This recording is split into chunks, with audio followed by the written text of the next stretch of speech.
Hello, welcome to the sideboard one last time here at the StarCityGames.com Season 1 Invitational in Roanoke, part of the SCG Tour brought to you by Ultimate Guard.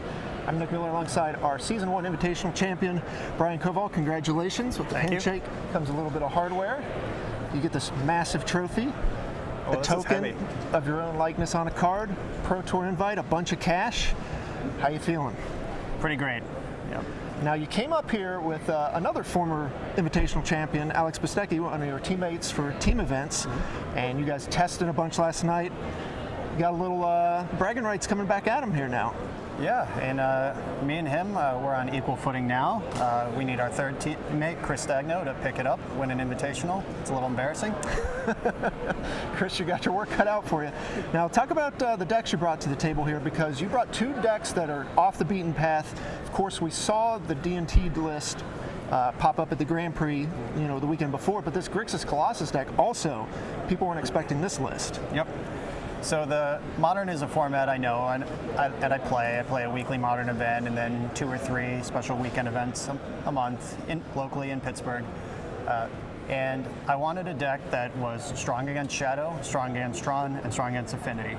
And Death and Taxes is 2.5 of those 3 things. Affinity is a little tough. I tilted my sideboard in that direction and just hope to play against those decks. I would get crushed by any creature deck with bigger creatures than me, but it was a meta choice and it paid off pretty well. How did the Modern Swiss rounds go for you then? Did you get all the matchups you wanted? I started out 2-2 on the weekend. I won my first 2, lost my next 2.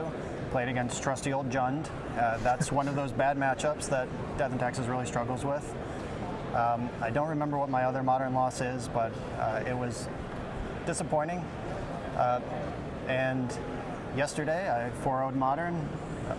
Dredge was my other loss on day 1. Then I beat Dredge on day 2. I don't remember everything I played now, but I 4-0'd Modern on day 2. Right, so you did what you needed to do, and then when you had this top 8 pop up, you had to be pretty happy with what was in the line. Yeah, so my top 8 broke down. I knew I would need to test the Abzan matchup heavily last night, and I needed Frank Scarron and Adrian Sullivan to lose. And all of that happened, and I thought that my opponent's finals deck was a little worse against me than Todd's, so everything went exactly like it needed to the whole way through. All the matches broke right. You just steamrolled the quarterfinals and the semifinals. Didn't even drop a game until the finals. Yep. So you had a great pick. The matchups lined up for you. When you get the finals matchup and it's Grixis Death Shadow and he takes game 1 very quickly, was there any doubt, or did you kind of feel like, well, he just had an absurd draw that deck can have? There was no doubt.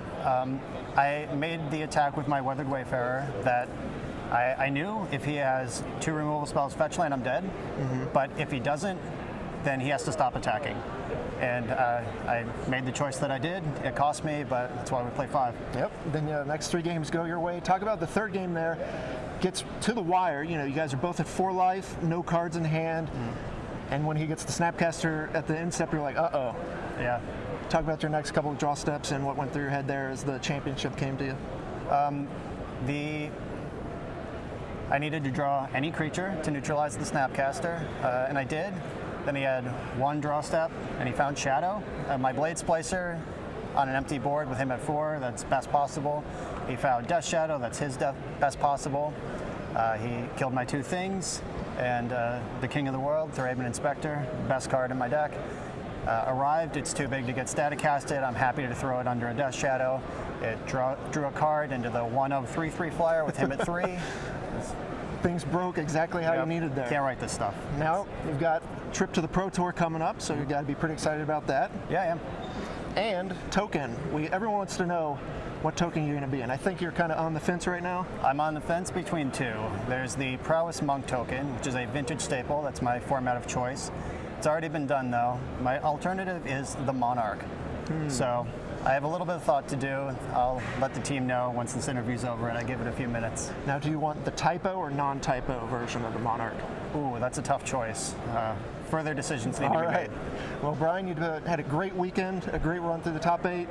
You're the champion. I'm going to congratulate you one last time, and I'm going to send it back to Cedric and Craig. I'm going to do that for the rest of all time. Back in the booth.